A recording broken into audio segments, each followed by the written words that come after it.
Scottye, we're getting ready for the episode, but I'm gonna need you to roll for fun. All right, I got this. Oh no, it fell off the desk. Hold on, one more time. Okay. Brenna, that's a solid 13 right there. But wait, Aw, hold on, I've got a +3 to fun, so that's a 16. I think it's gonna do it. It's fun fiction.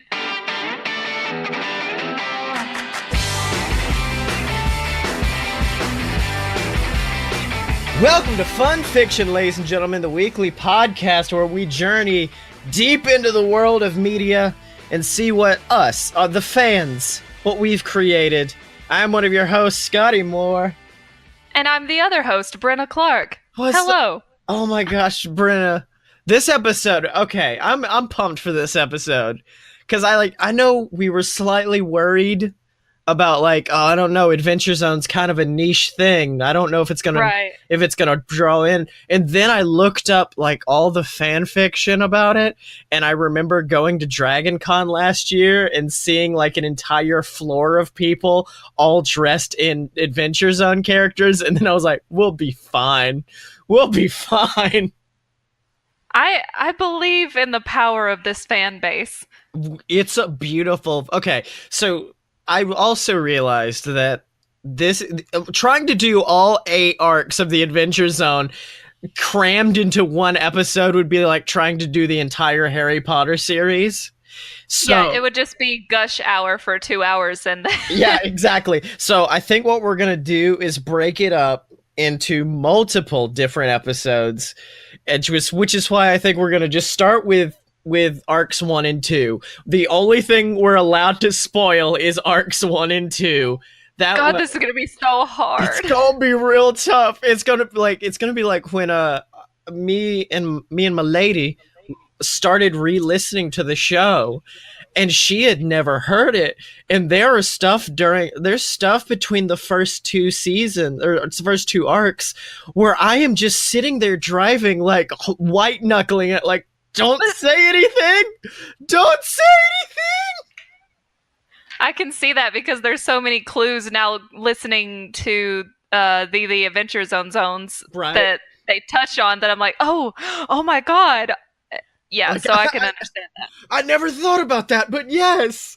So, yeah, I think we're just gonna do arcs 1 and 2 today, and we're if this is a successful episode, if this is a very good if people love this episode, we will start doing 3, 4, 5, 6, 7, and then the finale.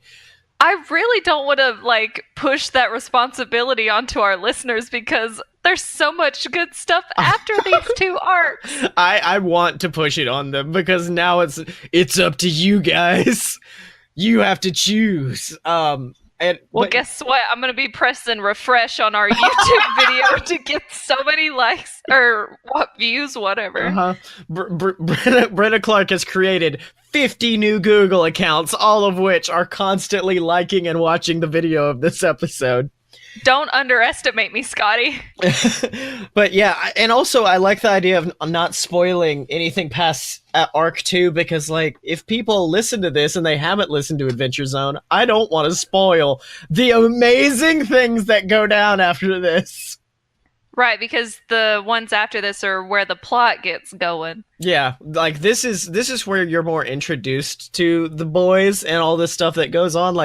I realized something, and I hate to say it, and I guess it evens out, but arc 1 might be my least favorite. I'm not saying it's bad. None of them are bad, but arc 1 might be my least favorite of them all, just because you can tell they haven't grown into themselves yet. Yeah, and they were starting from an actual pre-written book, so which is amazing to me, the fact that good old Griffey boy, and this might just be a gush hour about Griffin McElroy. Yeah. Because Griffin and I share a talent which I like to call writing wizardry, and I don't mean that in a we're so good we're like wizards. I mean in a manner of we take dumb ideas and dumb concepts, which in my case come out of my weird mind, and in Griffin's case usually comes out of Justin's mouth. And, Yeah. and we somehow are able to transform that into like a beautiful long ass narrative that's great.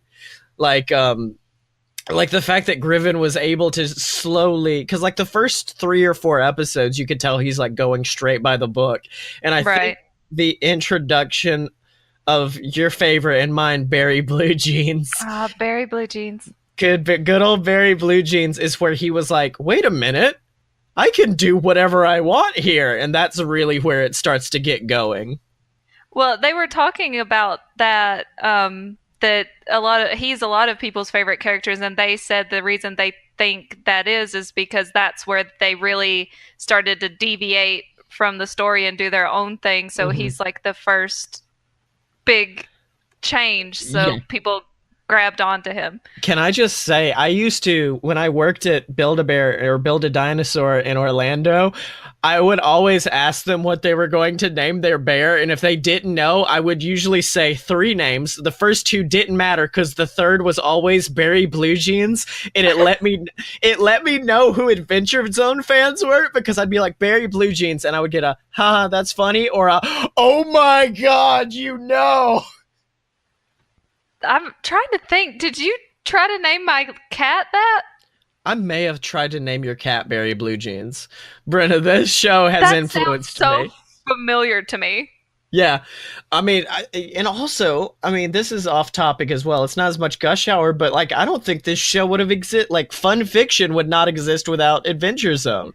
Because Adventure Zone is what really sparked our super friendship. We've been at like super friendship for a while, and then Adventure Zone took us to ultra friendship. Like Super Saiyan friendship.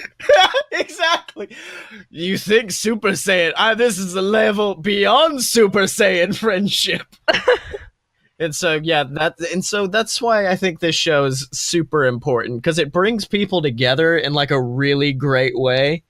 And that's why I love it more than anything else in the world, because it's so weird, but it becomes a narrative that is so beautiful down the line. Beautiful, yeah. Yeah, but we can't talk about that. Instead, we have to talk about the less decent episode, arc 1. Although, to be fair, I think it balances. Because it's called Balance. Anyways, I think it balances out because arc 2, with the exception of maybe the Suffering Game, arc 2 is my favorite arc in this entire damn series. Yeah. It went from a world of like, because it's where Griffin finally went, I'm gonna control everything, and it's where the boys, the Los Tres Horny boys, finally came into their own, really, because like the scene with Jenkins, Oh my god. the first scene with Jenkins where they're just giving him constant shit on the train is the moment. Spell slots. That's what you're all being very cruel to me. You cannot. It's one of my favorite things in the entire world was that scene, and that's really what started to hook me into it. Although I'm gonna pose a question to you right now.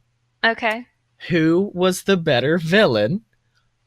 Barry or well, no, we can spoil it. Who was the better villain, Jenkins or Magic Brian? If, probably Jenkins, I think. Oh, man, I don't know, because like with Magic Brian, he was just purely evil. Also, he was also very lovely and a very nice man. But in addition to that, I feel like Jenkins had a reason to be evil because they were assholes to him for like the first hour on that train. And like once he was revealed as the bad guy, I'm like, they earned this. They earned this. Yeah. I mean, he probably would have done that stuff even if they hadn't have been mean to him, but Yeah, it made it a lot worse. it really did. But since we're now on the train, should we discuss, besides Barry Blue Jeans, the greatest character? I love Berry Blue Jeans. Oh, okay, I'm sorry.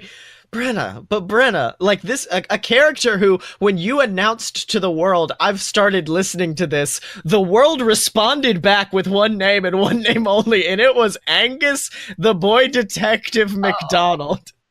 Good old Ango. God, I love Angus. Like, Angus is still so good that at live shows, when Griffin goes, "Hello, sirs," the entire audience just Cheers. erupts. He is the Kramer of this podcast. When he comes in, the whole crowd's like, "It's him!" It's such a sweet, precious little voice, too. Yeah, he's the best. I love that little boy. Because, like, I'm sorry. I'm gonna let you gush for a few while I go over my notes, because Look, a solid amount of mine. I think I just wrote the words Angus fucking McDonald in big block letters, and that's my entire notes on this. on mine it just says Angus and two exclamation points. Most In of the time, all I have caps. like more detailed notes, but like there's so much that I love that I just kind of wrote Mhm. down words to go off of. Yeah. Like it just Angus, tacos, bacon. Like, what the fuck does this mean? It's a grocery list. Yeah. My Adventure Zone grocery list. But yeah, with me, like it was really tough because like I want to gush about the whole show, but I feel like if we do, that's all we're gonna do for the four episodes we do of this is just gush about the entire show and how good everyone is. So I had to really focus in, and I realized like these first two arcs, the boys are all good, but you can tell it took Merle and Magnus a longer time to kind of get into their own skin. Meanwhile, from the very beginning, baby, Taco had it. Taco was there. Good old taco. I'm sorry. I know you say further in Magnus is your favorite, I but know. Taco is my favorite no matter what, dude. I love Taco. Magnus won me over, and I can't help it. You're like, I can't discuss how he won me over, but Well, he oh won yeah. me over. Well, I Uh, can say that he has a animal proficiency, oh yeah. uh, and I don't know, he's a sweet little cinnamon roll, and I Mhm. love him. I think the reason why I love Taco is because Taco is an exploration of all of like Taco won me over early because it wasn't like Justin jumped into the character faster. It was just the fact that Taco is an exploration of all the weird buck wild spells that are in this game. So like as it goes on, and we're definitely going to talk about it more when we get to Pedals to the Metal, but like as it Yeah, went on, more is revealed of like, oh wait, your character can do this, and like it's insane how much Taco was just here to be like, yeah, I mean, I'm here and I'm here to tell you that I can fuck shit up real fast, brother. this is gonna be so hard. You need to just static out the things that. Yes. Well, hold on, because we can talk about the Bureau of Balance because they do find out about that. But anything that's like a spoiler, if we accidentally spoil anything, you just hear like. hmm Which was very disorienting to listen to when it actually happened, by the way. Because well, also because it was before Griffin like really got into the musical editing, which I know we gonna talk about a lot. But once he's like, instead he was like, I can't edit in static. Instead, I'm just gonna go. Like, damn it, Griffin. That good boy. That good boy. I'm sorry. Like another thing I want to bring up, and it's not about the show itself. And since this is a show all dedicated to fan fiction and dedicated to how great the fans are, this show has the best fans on the planet. Like I am currently staring at on my desk. I have these three small, like almost like when you used to go get photos developed, like that sized prints of some amazing Adventure Zone art that I bought at Dragon Con. And like there are so many beautiful things that came out of this fandom that don't involve the McElroys themselves. Not, and I'm not dissing the McElroys. I love my boys, but God, the fan base on this show creates such beautiful things, my dude. Yeah, I've been staring at fan art for the past however long it's been since I finished the first campaign. Yeah, you're just like, please no. Which, by the way, you do need to get into the other arcs. Like, I know. uh, Dust is possibly one of my favorite things they've ever done. And we won't get into spoiling Dust, but Dust is such a good little mini arc they did. Um, Also, I realized something listening back to the first two. I just realized I say also, and I realized a lot on this show, and I need to change that. But listening back to the first like arcs before Griffin really got into making the music for the show, because like that dude, that boy got talent. He He do. likes to, yeah, he likes to say like, "Oh, it's nothing," but no, that boy No, got that's real. something. He got a lot. Like he made my favorite song of all time. But like, have you ever heard like a song that you hadn't heard in a while, or a song that like you listened to a lot during a certain period in your life, and when you re-listen to it later, it takes you back? Yes. I have the weirdest association with the Adventure Zone theme music, because I used to, when you work in Orlando, Florida, you need to relegate yourself to the fact that you will be in your car roughly 5 hours every day driving. And so I would always listen to the Adventure Zone or Bim Bam, My Brother and Me, their other show, on my way in and way out of work. And this was also at a time where I was a very poor boy and I had very little money. So every night, what I would eat was just like garlic bread with spaghettios on top of it. Like, Yummy. well, yeah, it was very good. But now, anytime I hear this damn theme song, I can taste spaghettios. I'm like, oh, that's some good spaghetti I'm eating from this theme song. It's great. Well, this is kind of off topic, but it's kind of the same thing for me when I play Plants vs. Zombies. I Yeah. always taste hot fries because that's always what I would eat when I played it. And then I hear your voice doing the Crazy Dave lines. Yeah.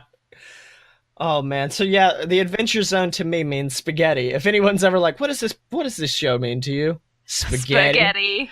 It means spaghetti. I'm getting some good scatty that night. Also, I just want to show, this is more about the McElroy personalities as a whole, but did you watch Mystery Science Theater like as a kid and then growing up as an adult? I saw some of it because my mom liked it, but I wouldn't say that I watched it a whole lot. Well, the beauty of that show was the fact that they would make incessant jokes about things like, because I would watch it when I was like 8. And guess what? They don't make references that 8-year olds understand. And No. so I would just turn around and be like, "Mom, explain to me the Rocky Horror Picture Show," or "Mom, explain to me this."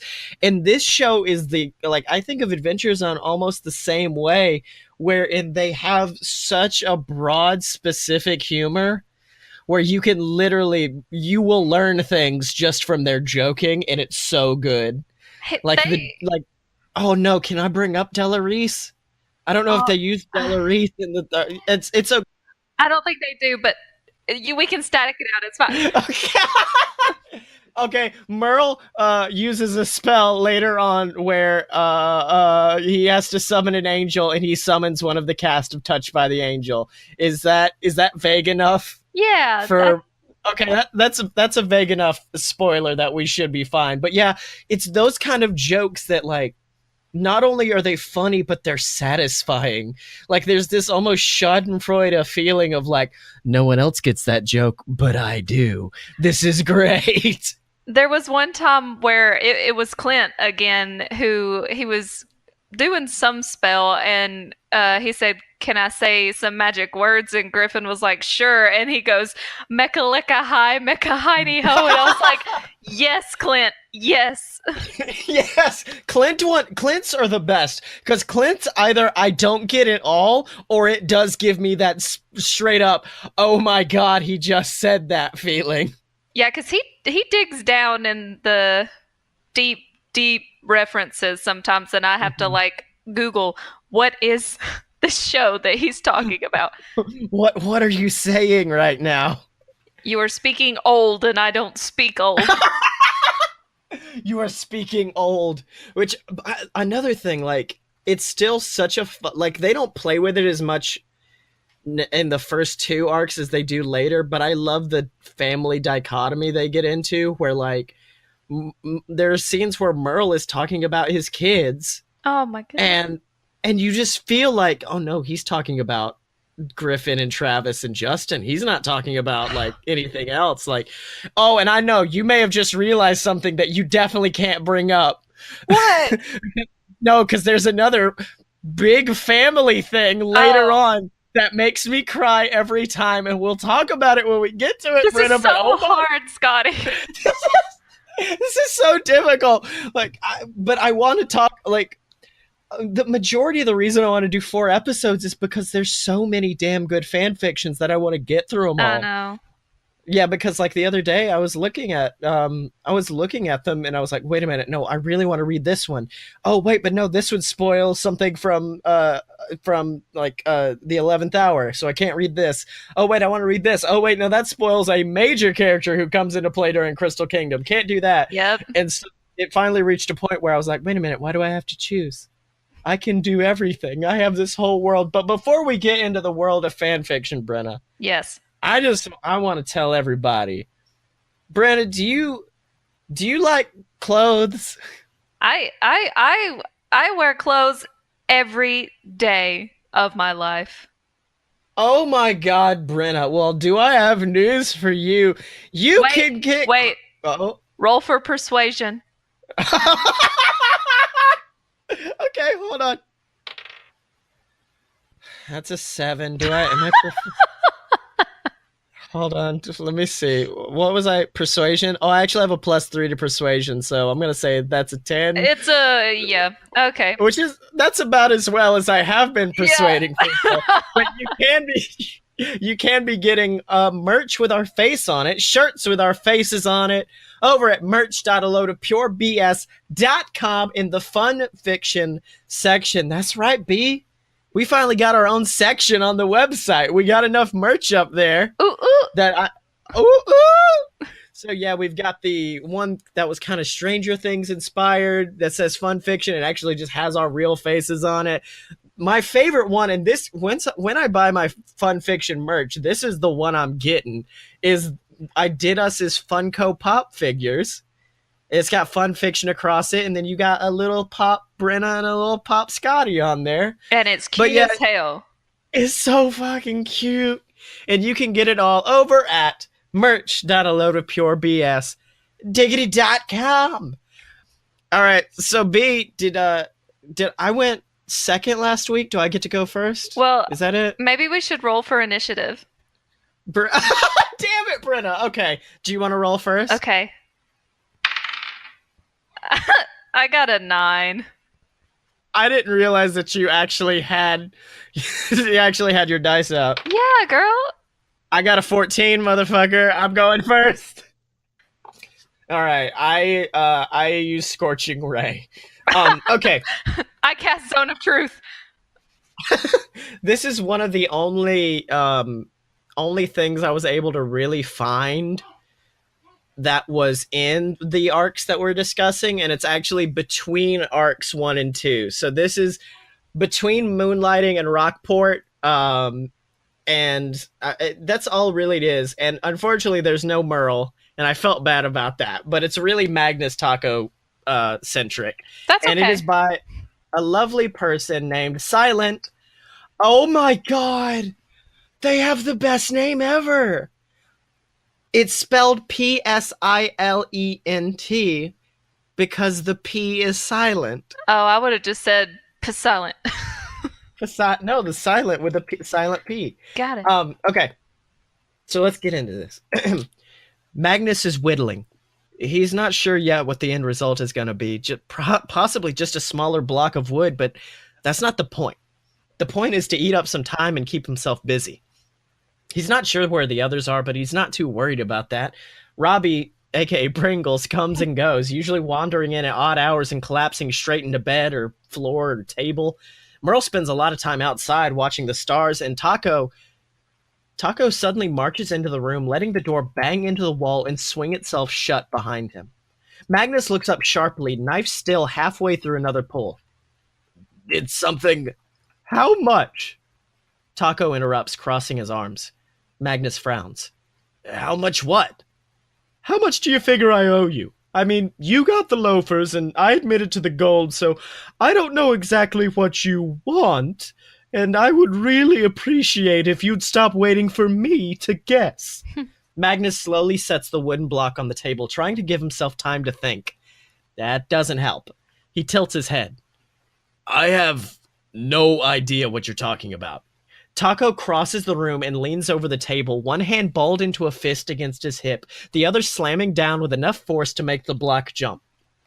Bullshit, my dude. You straight fucking cannonballed into a pit of angry ogres and stopped them from playing tug-of-war with my limbs. You think I don't recognize, oh man, that guy still owes me money tactics at work? It takes a minute for the meaning of this to sink in. And then it takes another second for him to not look angry because he knows Taco will jump to the wrong conclusion about that. People often do. So Magnus takes a deep breath. That's not why I jumped. What then? What are you... Oh. Taco snaps his fingers, eyes lighting up, and continues with false cheer. Oh, I get it. Gosh, thanks so much for saving my life. Please let me follow you around until I can return the favor. And in the meantime, I'll just shower you with gifts and any money that comes my way. His expression flickers back into a glare. Well, forget it. I didn't ask for your help, so, thanks, but I don't owe you anything. Agreed. Magnus says, figuring a one-word response is the best he can hope to interject at this point. I mean, it's not like I could have... What? You don't owe me anything, Magnus says quickly, taking advantage of his lapse. You're my friend, and you were in trouble, and protecting that button clearly wasn't working. Really sorry about that, by the way. And I couldn't just stand there and do nothing. Taco is staring at him. He doesn't quite slump, just holds himself at different angles as the indignation slinks out of his posture to be replaced by bewilderment.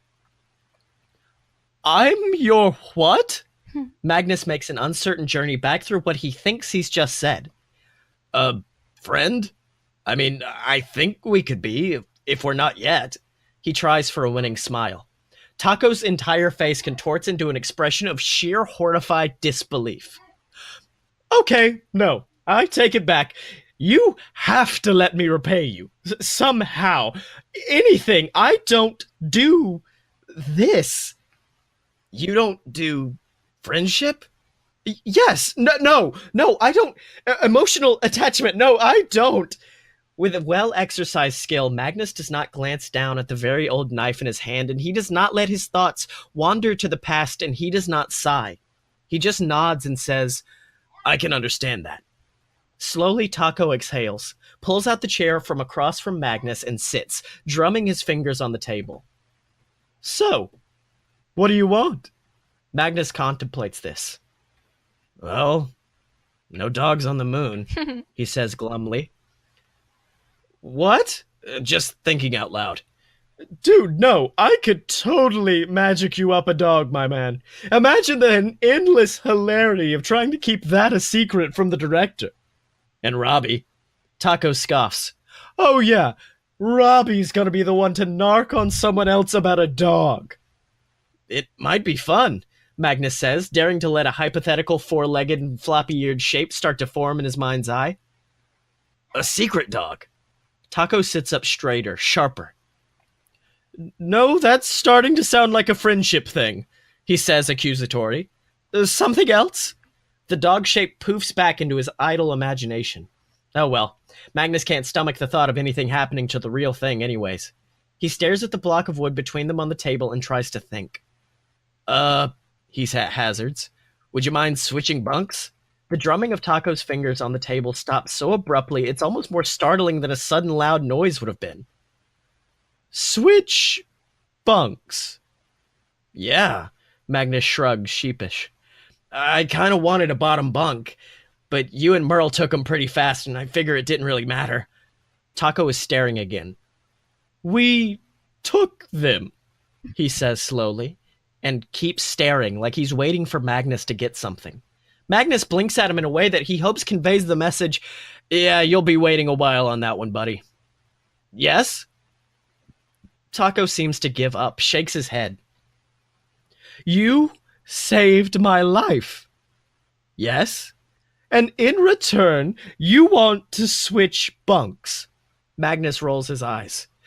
Look, if you don't want to, you are the weirdest person I have ever met. Yes, we can do that. Great, thanks. So, problem solved. 2 problems. A surprisingly productive day. Now what? Actually, Magnus reaches into his bag. Want to cheat each other at cards and not talk about our pasts? Oh, hell yes. This has so far been one of the most interesting and stressful weeks of Taco's life, and his life already had multiple doozies to show off in both of those departments. He wants to get out of here. Not permanently. He doesn't want to run, and isn't that a novelty in itself? No, he just wants to do something. Find a relic, fuck something up, maybe do whatever the opposite is of glassing an entire city. But no, they're still just here on this fake moon, which is full of fascinating nooks and crannies and peoples and creatures and books that he absolutely cannot focus on because someone, please just let him out of here. He gets back to the tiny group lodgings at what he only realizes is a ridiculous hour once he's already slamming the door open. He manages to catch it before it can hit the wall, briefly contemplates his options, and stalks into the sleeping quarters. It's not that he needs to sleep, but it's always an option. And right now, it's looking like the best option of all because it involves at least a 50-50 shot at his brain shutting the fuck up about everything for a while. True, it's an equal chance he'll wake up screaming, but he thinks he's exhausted enough just to bypass dreams completely. Like he's reasonably sure. And well, he hasn't been able to focus properly on his meditation the past few days, so maybe he does need it. For the sake of his spell slots, if nothing else. At least if the night terrors do strike, he won't be able to hurt anyone like this. He clambers up to the top bunk, collapses face down, and swears into the thin pillow when his jaw collides with something underneath it. He fishes the thing out and is about to hurl it at the wall when the fact of what it is actually starts to register. It's a big dog. A tiny, wooden, big dog. Oh. Unpainted. One pointy ear flopped goofily over the top of its head, mouth open in a pant, sturdily connected tail positioned in a way that somehow manages to suggest wagging. He gapes at it. And before he can think better of suddenly waking their strongest party member from a deep sleep, he swings himself halfway off the bunk and does just that, clings to his mattress frame with one hand and knocks the other against the side of Magnus's bunk. Magnus waits for the start, and what Taco belatedly recognizes as a lucky break doesn't murder him. Taco waves the carving at him and hisses under his breath in Elvish, which I will read in English. Oh, good. Secret dog. Magnus blinks and then squints, and then Taco remembers. Human. Darkness. Right. Secret dog. Magnus confirms a moment later, also in Elvish, yawning but smug. Taco rolls his eyes and hoists himself back up into bed. Weird, he mutters. You're welcome, comes the quiet response. Why? Taco demands, already shoving the thing under his pillow. I like making things for people. Great. Wonderful. Taco bites his tongue to keep from saying what he's thinking. Now I owe you again. I didn't ask for this. You're not being kind. Swallows the words and shuts his eyes and tells himself very firmly to go to sleep. Except he forgets sometimes that sleep isn't actually any easier to achieve than a workable meditative state. He sighs, opens his eyes, and reluctantly grants his brain temporary permission to think about whatever the hell it wants, so long as it's done in about 5 minutes. You recognize this, his brain thinks, accuses. Taco lies perfectly still and waits to see what thought forms next. He knows better than to try anything deliberate. You fall in with people who don't mind you being there, maybe even enjoy your company, and then one day you piss them all off or you fuck something up and they're back on the super cool moon base and you're in a crater of black glass and everyone's dead and it's all your... And then Taco does think deliberately. He jumped into an ogre fight. His brain pauses, scrambles, and comes up with nothing. Well, it admits.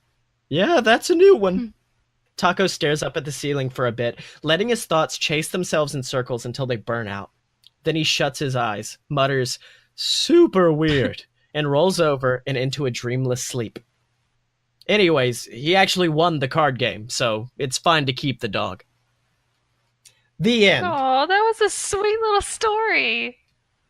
I know. And I got to bust out my wicked Yes, taco. your taco voice is my favorite. Mm. I suppose that means it's my turn. Get it. All right. Don't stop. Get it. Get it. So there's one that I'm not gonna read, but I wanted to read mostly because of the name. Because I'm just gonna tell you about it. That it's a fan fiction where Angus wants to find his real parents. Come to find out that Barry Blue Jeans is his dad, and Oh my god. yeah, What? and the name of the and the name of the story is Angus Jorts McDonald. And it's great and I love it, but I couldn't. It wasn't the one I wanted to read, so I just had to tell you about it. Uh-huh. The one I Oh, also, if someone's trying to look up mine, I realized I didn't say the name of it, but it is called Starting to Sound Like a Friendship Thing. So it's based off that one quote. Anyways, as you were. the one I decided to read is called Now You See It, and it's by Owlaholic 68. So here Okay. we go. Also about Angus. Angus MacDonald is 6 years old when he first sees it, his first vision. Fandolin is a medium sized town, rustic but well made, a thriving marketplace, several comfortable inns, all framed by the Sword Mountain Range to the south. Angus MacDonald is riding on the back of a cart on his way to Neverwinter. He rubs his eyes, yawning, and blinks. Fandolin is gone. In its place is a black circle of glass. He blinks and the town is back, as if nothing had happened. Angus blinks again, shaking his head a little, confused. There's a tickle in the back of his head, something half remembered and mostly forgotten. Then it's gone. He forgets about it, until it happens again. His parents live in Goldcliff, and he visits them every month, taking the train with his grandpa. They're walking past the large bank in the center of town, weaving through crowds to sit by the edge of a shallow pool. His grandpa goes off to fetch them some ice cream since Angus is 7 years old and really likes ice cream, especially the soft Goldcliff variety. The sun is sparkling off the water, glittering flecks of light from the gaudy bank behind him sending sparks of light through the pool. Angus takes off his glasses, wipes them on a plain white handkerchief embroidered with the initials AM, and puts them back on. There's a flash of light that blinds him just for a second, then it's clear again. There's a tree in the center of the pool where there wasn't before, light pink froths of petals flying in his face.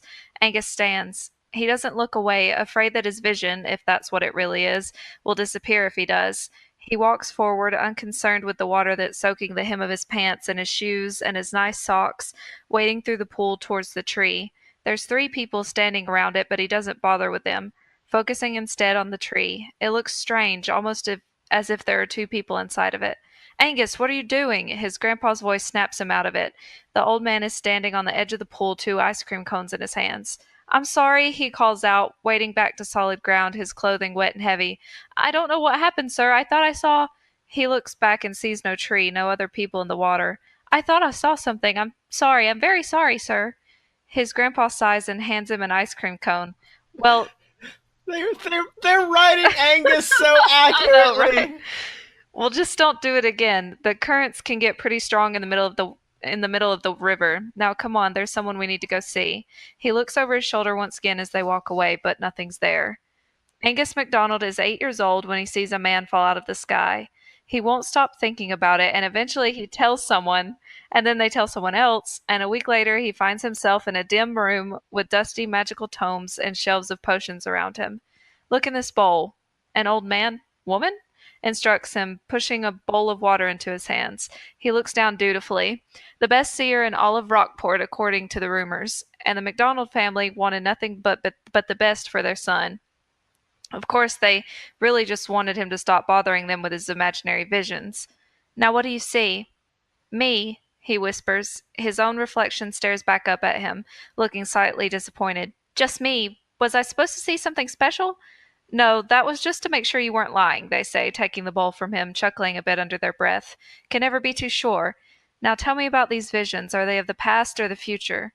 He shrugs. Both, maybe? I can't really tell. They push a mirror into his hands. Okay, that's normal. Tell me what you see in this mirror, please. The moon, the Stillwater Sea, a thunderstorm, something flying through the sky, elegant in silver, a patch of grass somewhere turning gray, withering and shriveling up, a sick something that swirls around him. Whoa there, slow down, the seer says, taking the mirror from him. Angus holds his head. You have a wealth of untapped magic, my boy. You see visions of the past and the future. Use this information wisely. You will be a great seer one day. Do not be afraid of your gift. Trust it.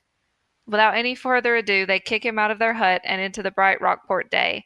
He stumbles before catching himself on a fence post. He blinks rapidly to clear his vision, then sighs. His grandpa was waiting for him at the train station. He rubs his eyes before starting on his way. He might as well learn to deal with this. Maybe it'll even come in useful one day. All he can do is hope.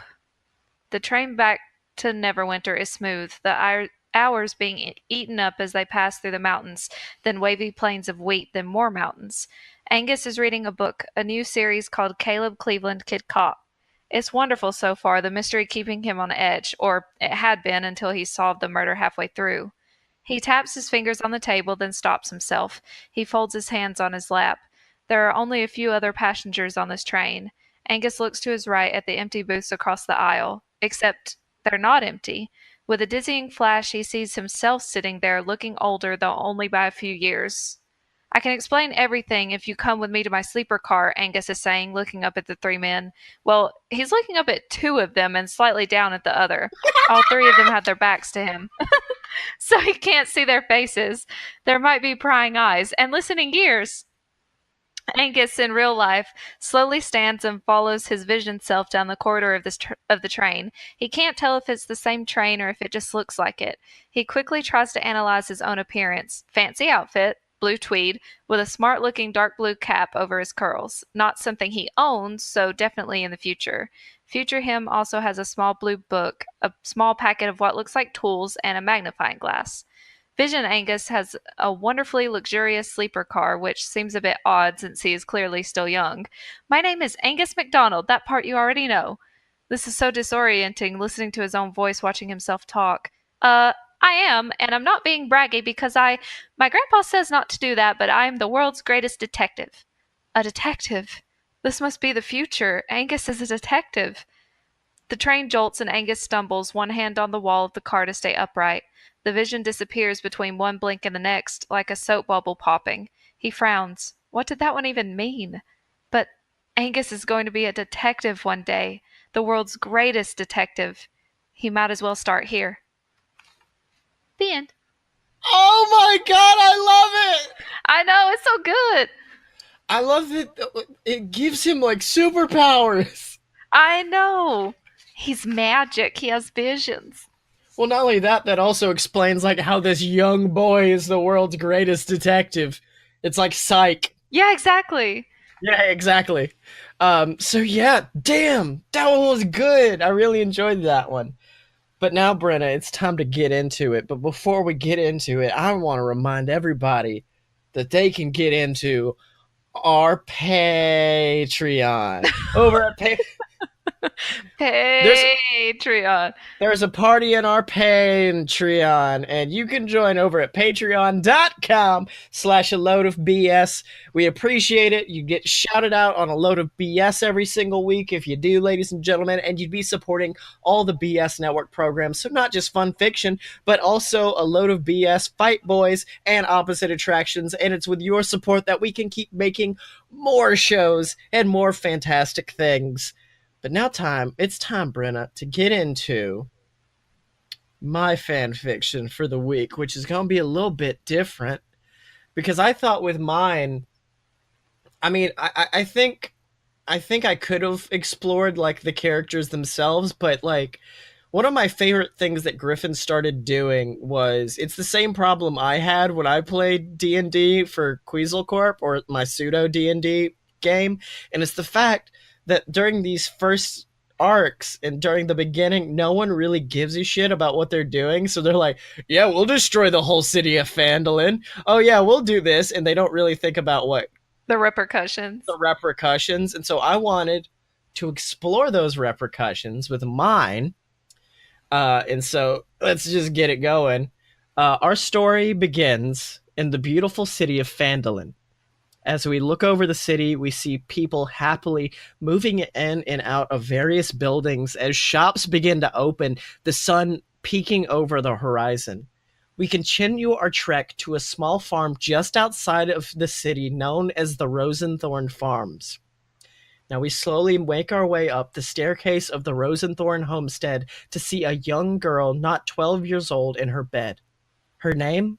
Sydney Rosenthorn, the only child of Ben and Cassidy Rosenthorn, and who will be played today by Miss Brenna Clark. What? Brenna, if you will go to our Facebook chat, I will have sent you a character sheet. It's time to get rolling, my girl. We're Oh, playing. snap. Oh yeah, it's not okay. I will say, if anybody out there like is a huge D&D nerd, which you very well may be, I will let you know right now. This is going to be a very on the rails experience. But I wanted to tell a story, and I wanted to tell it in the world of D&D. And Sydney is a halfling wizard, and all of the Rosenthorns are halfling wizards. They're very wise people, and they are known for cruelty-free farming. And I don't mean that in the marketing sense of cruelty free, where they're just like, our chickens get to see light 5 times a day. I mean, actually cruelty free. The owners are they're great wizards and they use their spells for farming, but the one spell they use mostly is known as True Polymorph. And they use this ability to transform into various animals that they use to till the farm, turning into massive oxens to pull the tiller through the wheat, horses to pull the cart into town, and Cassidy, your mother, has even been known to turn into a chicken just to lay eggs. Oh, good. Mm-hmm. All right, so the day begins, and you rush off to the school, which is a place that you more go out of responsibility, not from want. Students often mock you for being a simple farm girl. They call you dirty and poor, and they call you chicken, which is not a cowardice Marty McFly thing. It is a literal mocking of you for being a chicken. And they call your parents these horrifying beasts. But unfortunately, the teachers don't help you out much either, and they're equally disapproving of you and your family's lifestyle. Of course. And of course, you've always been a big fan of reading. You're a voracious reader, but you can never exactly read what they want. It's that same vibe that everyone gets, which is you've told me to read this, so now I don't care about it anymore. Right. So you don't make good grades because of that. And so you go to the first class of the day, which is a spell class, and you walk in and you see other students levitating and throwing fireballs at a large target. And coming from a family of great wizards, you kind of were expected to do excessively well in this class, but you could barely even get a fireball going at this point.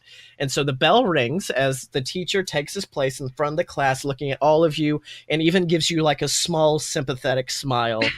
And then he starts speaking.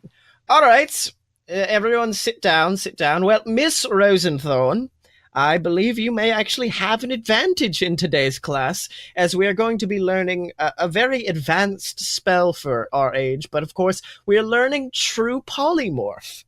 And in response to that, the students don't get excited about learning a new spell. They start to whisper and laugh as they mock your family heritage as you hide into your jacket.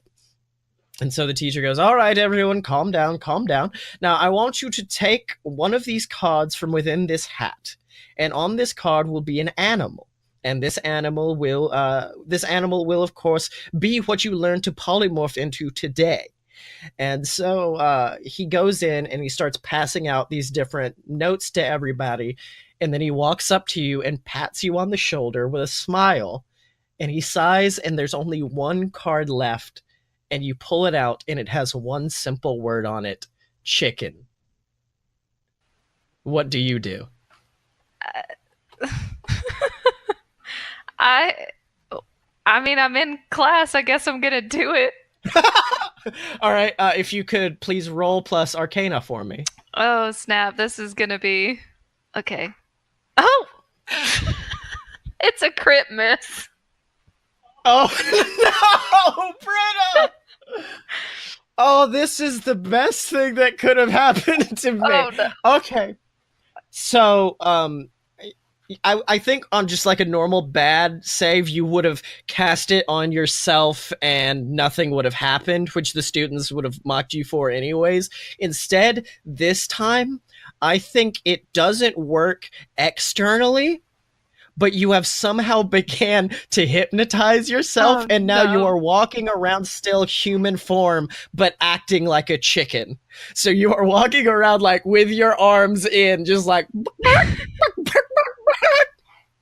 and so now you're walking around and like the students are all laughing until finally the teacher pulls out his wand and removes it, and you kind of find yourself on top of his desk with your arm, like your thumbs are in your armpits as as you're making like these chicken noises, and you have everyone laughing around you, and it's absolutely horrifying. But could you please roll a perception check for me? Great. Perception. Let's see. Well, that's an 8 plus 1, so a 9.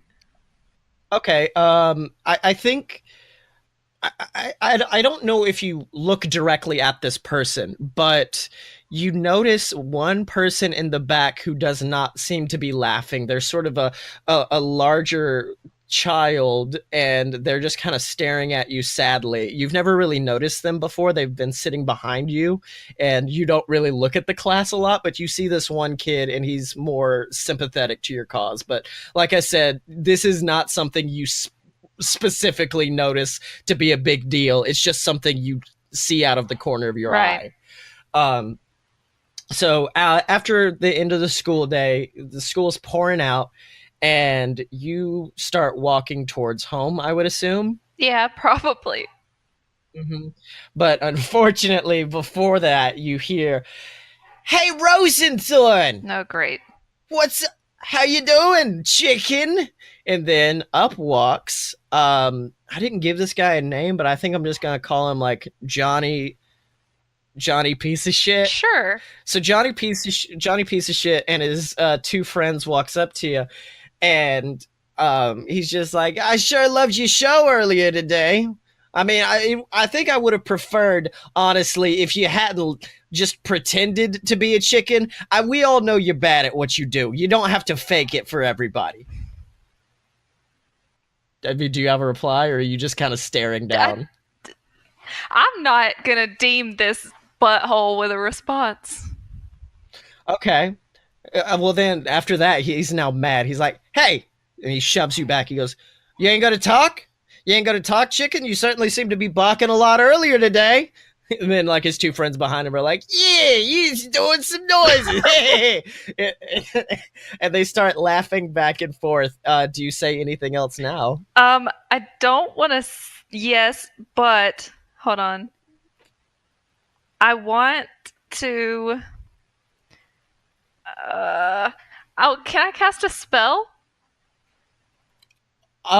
Yeah, I guess. Yeah, go ahead. I think I want to cast minor illusion, Uh and huh. which says I create a sound or an image of an object within range that lasts for the duration. The illusion also ends if you dismiss it as an action or cast the spell again. And I think Okay. it says if you create a sound, its volume can range from a whisper to a scream. It can be your voice, someone else's voice, blah blah blah blah. Well, I think that Uh I huh. want it to be like just this really. I'm trying to think what's the scariest noise I can think of. Ooh, ooh, like Mm-hmm. ah, I don't know, like a really loud. Let's do a roar, like a scary lion's roar. All right. I like it. I'm gonna want you to roll. I would assume this would be an intimidation play. So could you also roll plus intimidation Yes, for hold me? on. Where's oh there it is. Plus 3, not bad. Oh, you know what? 17 plus 3, that's a 20. Oh no. Okay. I think. Let me see. Jesus. I think you scare off one of them. One of them is just like, "Oh my god!" There's a lion or something. There ain't supposed to be lions at school. I've been lions for years. And then he runs away. And so, let me get rid of him real quick. But then all of a sudden, you actually hear a louder roar coming from behind you. And you turn around and you actually see a real lion sitting Oh, there. And yeah, exactly. And you turn back, and Johnny is just like, he has his wand out, and he's just like, yeah, that's a pretty cool spell. Mine's a little bit better, though. And then his friend is just like, hey, I got a spell for you. And then his hands immediately catch on fire as he sets to do battle with ah, you. hell. As So if you could, let's roll initiative, ladies and Great. gentlemen. Okay. Oh, that's not. Let's see. Okay. Yeah, that's a 3. That's a three. Yeah. Okay, let's see. Well, that's a 14 for Johnny, and then his friend got an 8. So, but first, I think Johnny is actually going to pull out from his backpack. He's like, I don't need this wand anymore. Tosses the wand away, and he pulls out this massive baseball bat. He's just like, I think this is all I need. And let's see, let me roll plus. Oh no! Oh, Johnny, my boy. He definitely just rolled a 4 versus your armor class. My AC is a Oh, 13. Yeah, so. it's 13, my girl. He okay, so I think okay. Um Johnny rushes you with this bat, but he's like he said, he's a 12-year-old and he doesn't expect you to move. He thinks you're just fully intimidated because there is in fact a fake lion behind you. And so he, like, basically like a woodsman trying to chop a block of wood in half, rushes at you with it and takes it down, but you dodge out of the way at the last minute, and now it's your turn. Um. Oh. Okay. Well, hold on. Wait. What are you doing? Yeah. What's Isn't your that. Yeah, yeah. No, I want to know. Are you gonna do a Well, spell against one of them? You do have yeah. magic missile and burning hands, or of course you have your weapon, which is just a fucking That's what I was slingshot. gonna do was cast magic missile, but I rolled a 2.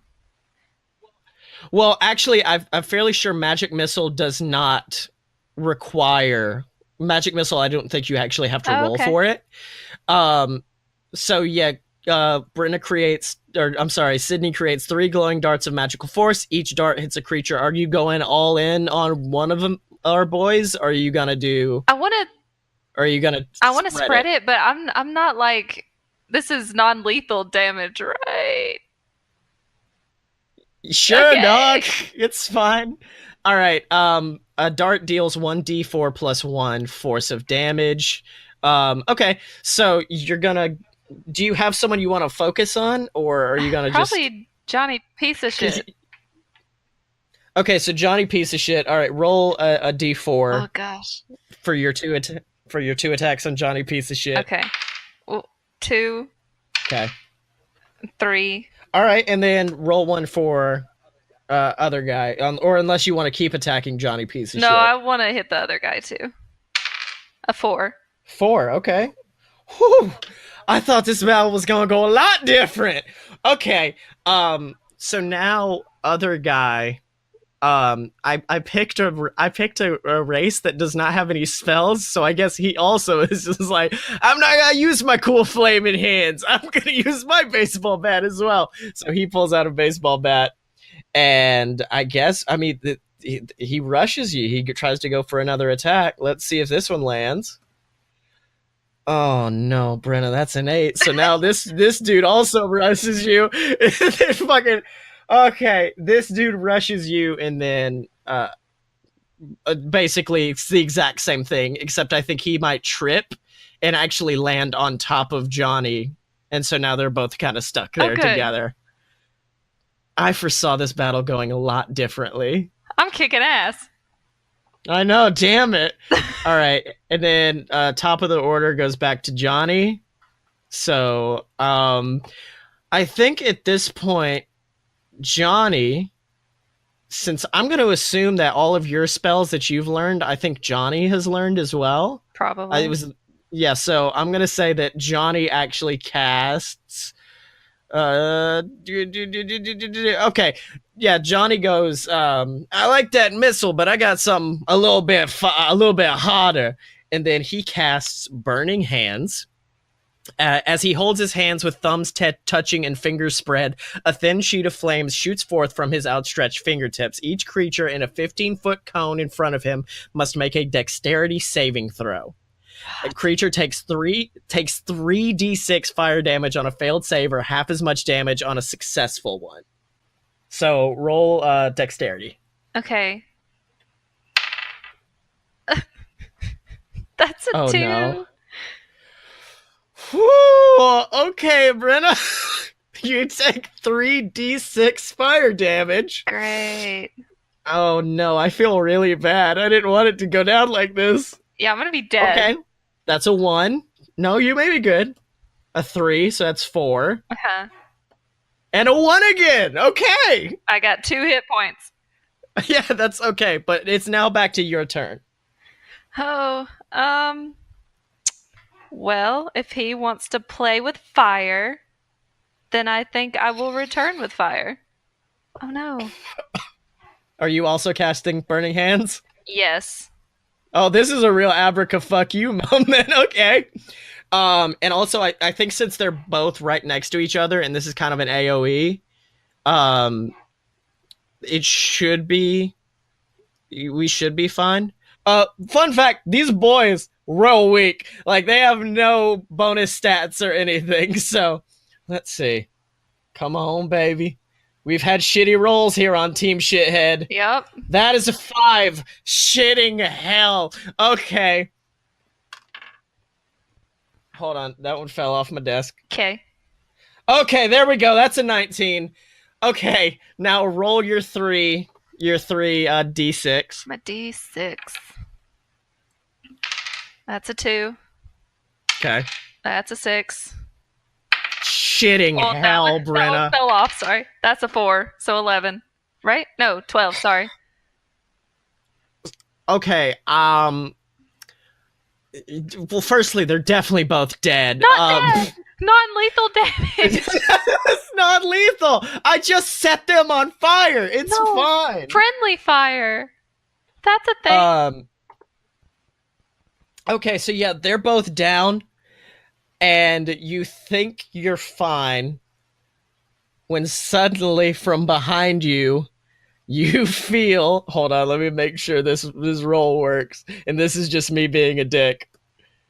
Oh, he rolls an 18. And who rolls it? Oh, that's right. It's the fucking lion who leaps on you. Dang it. The lion assaults you and he claws at your back. Let's see. Adds +5 to hit. It's 1d6 +3 slashing damage. So now you are taking. Essentially, now, if the principal walked out, he would see 3. Well, he'd see 1 child running away from a lion, and then 3 students nearly dead on the floor. They're just a little crispy. Yeah. Okay. I'm sorry. Once again, like I said, this is specifically on rails, and I needed you to get your ass handed to you, and I didn't expect you to be like, oh, by the way, there's a lion. And so now you're on the ground, and the lion's kind of like growling after you, and you can look over and see that Johnny Shithead has his wand as he's kind of weakened and is controlling the lion. Then all of a sudden, a kid runs up and kicks it out of his hand, and the lion immediately has disappeared. Yes. And you look up, and it is that the kid from class who wasn't laughing at you. It was the only person who kind of gave you any respect in that class. And I'm doing this because this person asked on Twitter to be put into a book, but I'll put him into a D&D campaign instead. And it is, in fact, a man named Garen. Aww. And so Garen steps in and quickly shoos everyone off with a fireball. That was my original plan, but now that I know you set these motherfuckers on fire, I think he's just like quickly walks over to you and it's just like, "Hey, are you all right?" Yeah, I am now. Oh, oh, that's the sweetest shit. Okay, and so he's just like, "Here, come on. You're Wait a minute. You're one of the Rosenthorns, aren't you?" Yeah, that's me. That's amazing. I used to look at you guys' farm all the time. I always wanted to learn how to do polymorph like you guys. It's amazing. In fact, I mean, I know it didn't work out too well for you, but I'm really happy you distracted the class earlier. I wasn't exactly able to do polymorph that well. Do you think your family could teach me? Who put you up to this? What are you talking about? I just really love your family. I've loved my family. We buy strawberries from you guys and eggs and all these amazing things, and I just want to be able to do the things you do. What? How do I know that I can trust you? I mean, you don't have to. What are you talking? I'm not trying to like spy on you guys or anything. I just want to learn. I'm a 12-year-old boy. I'm not a Russian spy. Here, just at least let me take you home. Okay, fine, but only because I've got two health. Actually, I have less because that lion fucked you up. Yeah, like Actually, no, no. I think Garen says that. Garen's like, actually, I think you've got a lot less. That lion real fucked your shit up, didn't it? I'm real bloodied. Yeah. Yeah. And so Garen helps you go home and you walk in the door and you, like you said, you're bloodied. Like the boys who were set on fire, you, like that was the setting them on fire was a controlled attack. I think the lion was almost completely he was casting a spell that was out of his skill level and it got out of control and it nearly killed you. So you were bloodied and your mother, who's in Cassidy, is that what I named her? Yeah, Yes. Cassidy. She brings you into the kitchen to start cleaning up your wounds while Garen in the living room is like, I was about to say hello, sir, but then our Murray's not Angus. He explains just like, yeah, a fucking lion attacked her, and so then your mother is in the kitchen with you, and I guess this is you guys trying to explain what happened, and so she's just like, well, all right, sweetie, what happened? Well, there were these boys who were being mean to me, and I handed them their asses. Well, I mean, that's not the kind of people we are. We're farmers. We're not here for battle. I mean, I understand they were being mean to you, but that don't mean you have to fight. What else was I supposed to do? I mean, run away, cast shield on yourself or something. Find some way out of it. We are a peaceful people, Do Brenna. you realize that all the kids at school call me chicken, and if I run away, that's just going to give them more reason to do so? Well, did I call you Brenna earlier? I'm sorry. You did. Well, Sydney, I understand that, but it's always been that way for our family. It's always been difficult, but it's what we do. We persevere. It's how we get through it. And in all honesty, I think you are the pinnacle of this family's work, and we can't let things go wrong. You are what's supposed to carry this farm into the next world. At which point, your father, who is, I guess, shooed Garen away, walks in. He's just like, yeah, like I always told you. Two halflings make a whole, am I right? And then that's just like a funny little joke he likes to do because you're all halflings. And he just goes, but actually, I think I got something that's going to make you feel a lot better about getting attacked by a lion and all that. At which point, he walks over to you and he pulls out 3 tickets to I had written down Fantasy Les Miserables, but what play do you think Sydney or movie or whatever, what do you think she would always have wanted to see? Mm, I think that she would want to go see the Swan Lake with the dogs in it. Wait, hold on, Swan Lake but with dogs Yes, in it? there's the Swan Lake with dogs in it. Okay, so he pulls out 2 tickets to Dog Lake, and your family has never been to a theater before. Like, you guys, that is not your steez. And so you freak out. You're just like, oh my God. And then you pull out your wand and you immediately cast disguise on yourself to make you look what you think a theater goer would look like. Aw. So, what's your disguise? Well, uh, a really nice like updo with a Okay. sparkly dress and probably something like some like fantasy Angelina Jolie or something. You look like fantasy Angelina. Okay. Yes. Okay, so you're fantasy Angelina, but I think your face is the same. Yeah. Like, yeah, I don't think you changed your face. It's just like you look decked out. And so you go outside with mom and pop, and your father immediately polymorphs into a giant, majestic horse. Oh. Like this beautiful, like white steed. And your mother puts you on top of the horse and then transforms into a dove as you go in town to see the play. It's essentially this is their faster way of getting around. There's no fantasy cars or anything, and you guys couldn't afford a cart. So instead, your dad turns into a horse. You ride your dad into town, which is a weird Yes. sentence, and your mother flies. And so as you go into the play, all the town folk, it's basically like an extension of school, except instead of them glaring at you, they're glaring at you and your parents, because as you get up closer, your dad transforms back into a person, but he's got like a beautiful suit on, and your mother has like, it's excessively extravagant to a point where the people who are looking at you are realizing there's no way you could have afforded it. And so they're kind of laughing as they see like small flickers as the outfit disappears, because like you're it's a struggle to keep the disguise up for a very long time.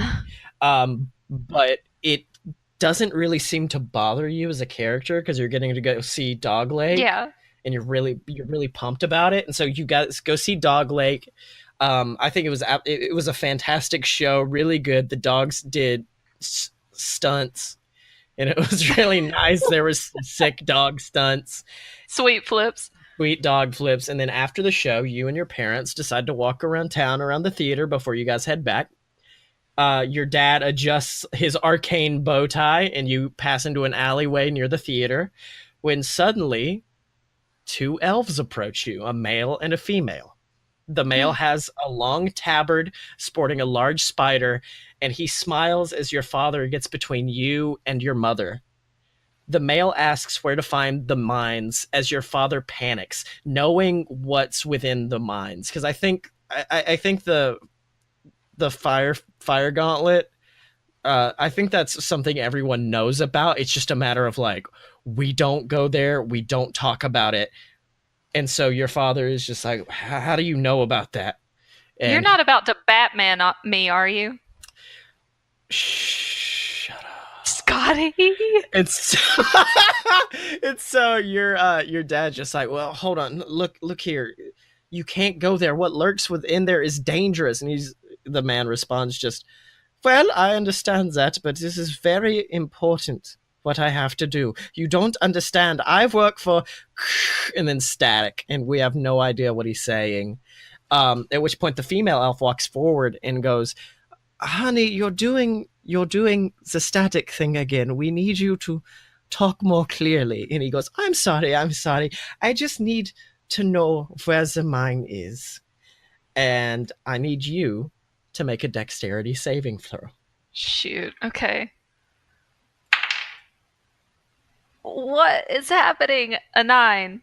A 9. Well, unfortunately, that means the male elf, grabs you and immediately puts his wand to your throat, or not to your Oh, throat, like good. to your head, and your parents immediately panic. And your father is immediately like, Wave Echo Cave. It's on the other side of town. It's not. It's so easy to find. Like he gives the exact directions of how to get to Wave Echo Cave. Damn it, Dad. At which point, uh, the Black Spider, as he is eventually known, or Magic Brian, immediately releases you and throws you to the ground. But the female elf almost seems shaken, like as if this is something she had never seen him done before. But unfortunately, even after releasing you, even after getting the information, he charges up his staff for a fireball as your parents turn into birds to try to escape. You try to now I need you to make an Arcana roll. Oh god, okay. Damn it. What?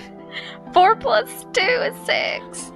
Okay, I think in this moment, you try your best to cast polymorph on yourself, and your arm like turns into a wing, but the rest of you is still like the rest of you is still like rushing forward on your feet, and Magic Brian is just staring at you and is pointing his staff right at you when suddenly your father swoops in. And you know how in Ant-Man he goes from like being really little then really big, and it helps his momentum take people down? He does that. He does that, but going from a bird to a human, and he tackles him to the ground as your mother comes back and tries to pull you up off the ground. And Magic Brian laughs as he sees your mother and father standing back to back. And then he laughs and he says, "Ah, yes. Tell me, what was that old saying about 2 birds?" Scottye, no. And he laughs maniacally as he unleashes Scorching Ray, which, by the way, I know Magic Brian in the actual game can't cast Scorching Ray. It's for the story. Fuck you. And then he instantly vaporizes both of your parents, You are the worst. sending them falling to the ground.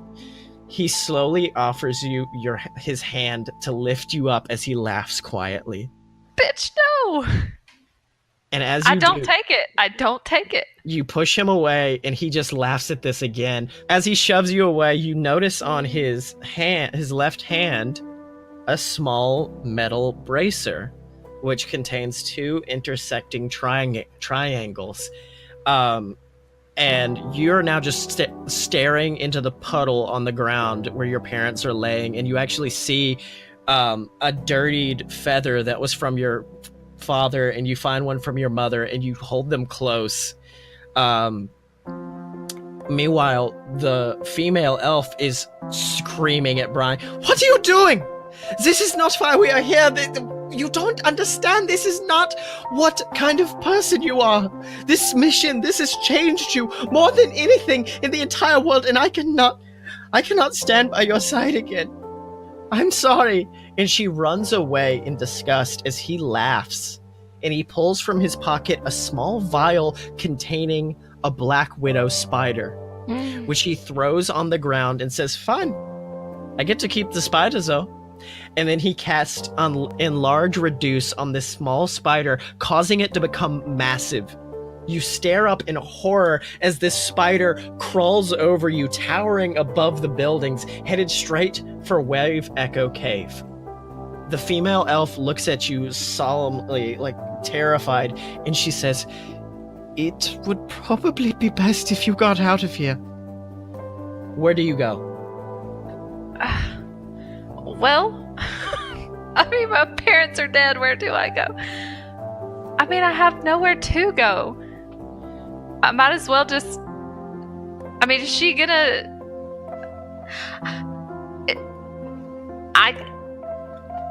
If she's gonna, like, give him some comeuppance, then I want to help. I will say, you don't know. He knows the way to Wave Echo Cave. I don't think you know how to get there, and I think you also would not be able to do much of anything. Then I guess I'm gonna run my tail home. Okay. You you run home, and you basically you run into your house and just start. I mean, what do you do? Do you do anything? Do you? Collapse on the floor. I'm pretty sure. In sorrow. You collapse on the floor in sorrow, and you feel your disguised self fade away, and the wounds open back up. You had disguised the wounds, but now they're opening back up, and so now you're covered in sweat and tears and blood as you cry on your floor and cry until you pass out. You literally pass out from exhaustion. And then you wake up a few hours later, and you walk outside. and you stare into the middle of the city, because I'm also going to say the farm was on a hillside, so you could actually look down on the city, and you look down and you see this flaming shape in the center of the town, and you see it start to glow brighter and brighter and brighter, and you have to watch in horror as the city that you grew up in is suddenly eviscerated, turned to black glass. You watch as everyone inside that flame dies in an attack that you can only assume in this moment was started by the man with the metal bracer. You think about how earlier in that day, you jokingly talked about wishing your school would blow up, and now you're forced to deal with the reality of that statement. A small smile grows as you realize that you don't have to deal with any of those bullies anymore. You don't have to deal with those teachers, but that smile is immediately wiped away as you realize that also means you won't see Garen anymore. Damn it. You won't see your parents. You won't see anyone. And so you quickly grab a massive bag of supplies from within the house and begin to rush out of town with limited weaponry from your parents and food on your back. And after a few hours of walking, you sit beside a large tree and sigh as you pull an apple out of your bag and take a big bite of it. As you place the bag back over your shoulder, something falls out to the ground. A small wooden instrument that tapers up to a small point. It's your wand. You've had it since you were a child, or even more of a child. You remember getting it for Christmas one year. You remember the joy that rang through your hearts. It's like a child today getting a cell phone. It's like a rite of passage. And you remember smiling and embracing your parents as you look down at that wand. And you think about the elven wizard that just destroyed your childhood, the magic that had destroyed your home. And you stare down at the wand and suddenly snap it over your knee and toss it to the ground, vying to never participate in magic ever again. As you turn back to face the path ahead of you, you swear to not rest until you've killed each and every person wearing one of those metal bracers. The end! Boom goes the dynamite! Oh my gosh, why do you have to... I killed one person who had a meager connection to you, and you kill my parents and the love of my life. What is wrong with you? Brenna, I'm not gonna lie, that's the majority of the reason why her name is Sydney Rosenthorn and not Brenna Clark. I was like, if I name her Brenna, this is gonna pop off way too quickly. Rude ass. I know, I'm sorry, but who knows? What's gonna come next for Sydney Rosenthorn? You'll have to tune in to the next time we do Adventure Zone, if we do Adventure Zone. Oh, and that's all dependent. I know that noise, and that's the noise of, oh, you have no choice. We're doing Adventure Zone again. If we don't, I have to get the rest of the story, please. Thank you. Yeah.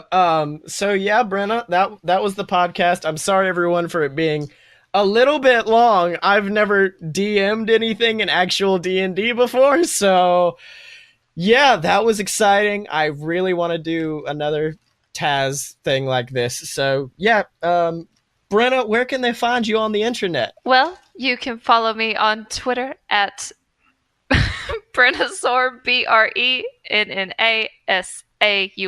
and Instagram too. And all of you that have Facebook, I'm sure Scottye was going to tell you, but I'm going to say it first, that we now have a Facebook page, so look us up at Fun Fiction. Thank you. Yeah, I was waiting for you. Can find me on Twitter at #Scottye can go fuck himself. Oh yeah, that too. And you can find me on Twitter at ScottyMo. That's SCOTTYEMO. And you can find me on Instagram under the same name. And you can buy all my books on Amazon.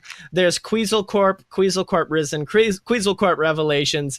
I honestly think if you're into the Adventure Zone, you would enjoy Queasel Corp. Yes, and if you're into people killing beloved characters, you would also enjoy it as well.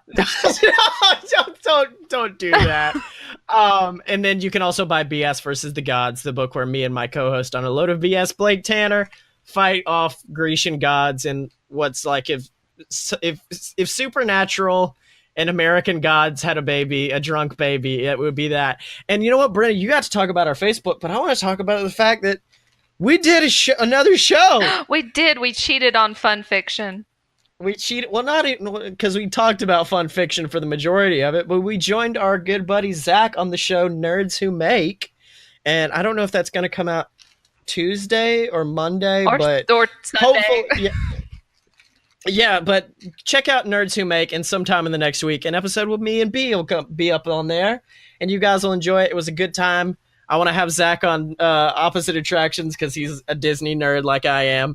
But of course, we ain't talking about Opposite Attractions, Brenna. We're talking about fun fiction. So make sure to go to aloadofpurebs.com, ladies and gentlemen, and check out the fun fiction section. I actually updated the website to where you don't even have to go to merch.aloadofpurebs.com, but you can if you want to buy all of your merch directly off the fun fiction page. It'll have the latest episode and all that. And then, of course, the other BS Network products like A Load of BS, like Opposite Attractions, and, of course, like our wrestling podcast, A Fight, A Boys. But for right now, she's been Brenna Clark, I've been Scottye Moore, and as always, stay away from baby Hitler.